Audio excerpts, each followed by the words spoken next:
It's a Dr. Muso. Today we want to talk about the sources of history. We want to talk about these sources that are so important in making us know about Mbuya Nehanda, know about Nyatsimba Mutota at the Mutapa state. We talk about Chibata Matosi at Great Zimbabwe. We talk about Kumbore Mvura in the Roger state, Blazolo Bengula in the Andebele state. So for us to know about all these personalities, ways of life that were done by the early people, it is because of the sources. So our subheading is called Sources of History. The sources of history. So we'll start by defining the term source. A source, what is a source? A source is where we get historical evidence. It is where we get historical information for us to know about so many activities that were done by the early people. It is because of the sources. So which are these sources do we have?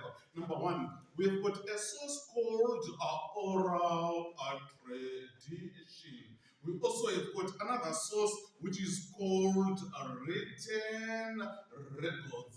It's another source that we have. Number three, we also have got a source called archaeology. Another source that we have is called rock paintings. It's another source that we have. We also have got another source called linguistics.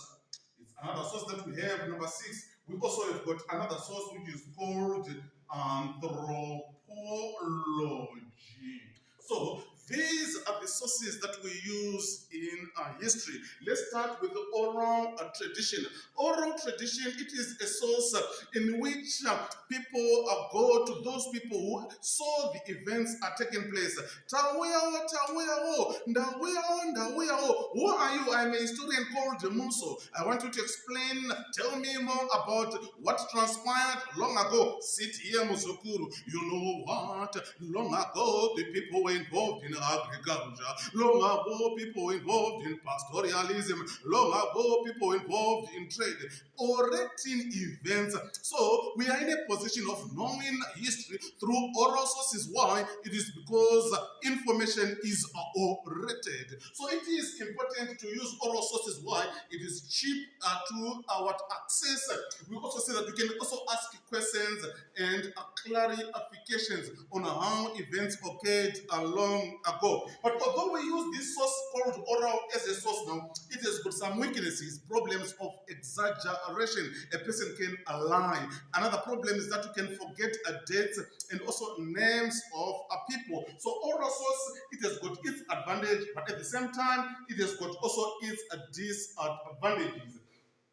The weaknesses of oral source, it brings us another source called a written record. I've seen you oral tradition. You were exaggerating information. You had forgotten the early rulers of Great Zimbabwe. I'm here now. Who are you? My name is called Riti Records. So we now have got information that is written in textbooks. We can now read textbooks on how events are transpired long ago. We are now in a position of getting dates and names of what of people. We also understand better through pictures, illustrations, maps that will be in the test book. So because of that now, written records, it plays an important part in the study of what of history.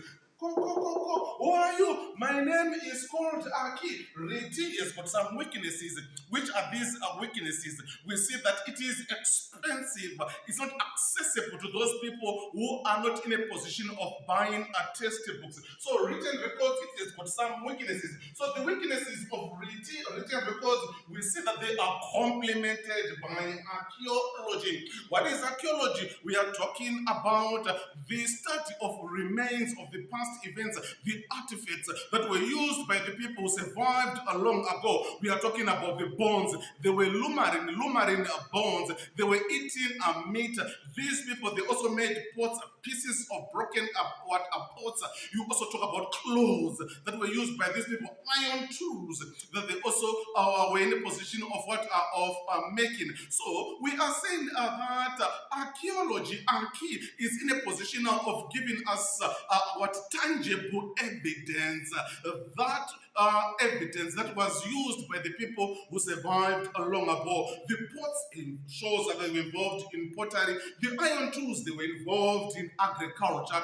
They also had to cut down trees using axes. We also see that the issues of of remains, they reveal and peck about what specifically took place during the particular period of time.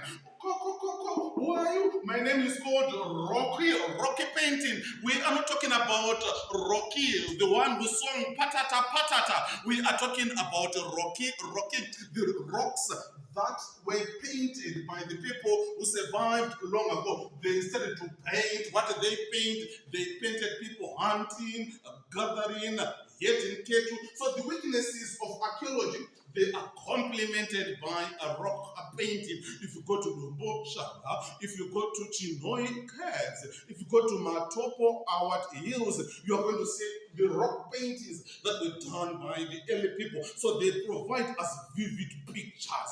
You are in a position of seeing what specifically took place during that particular period of time. Even if you're not educated, you can relate, you can know about the ways of life that were done by these early people. But however, the paintings, they are fading because of time. The paintings, they don't give us the names, the totems, the genealogies of these early people. Another one, who are you? My name is called Linkwi. I linguize. I talk about languages. Linguization. Yes, I linguize. So tell us more. So the weaknesses of Rocky, they are complemented by Linkwi. So Linkwi now, we study the languages. These people, the early people, they stayed at different places. They spoke different languages. So those languages, they're in a position of portraying, giving us the ways of life that were done by the early people. But despite these languages giving us the history of these early people, we've got a problem of language. Problem in the sense that they only specify, they are only limited to specific people. They don't give us a broad view on how the people during this time survived. So we've got weaknesses of language. But now, the weaknesses of linguistics now, they are eventually integrated by anthropology. Anthropology is derived from two terms. We've got the term anthropo. Anthropo, we are talking about humans.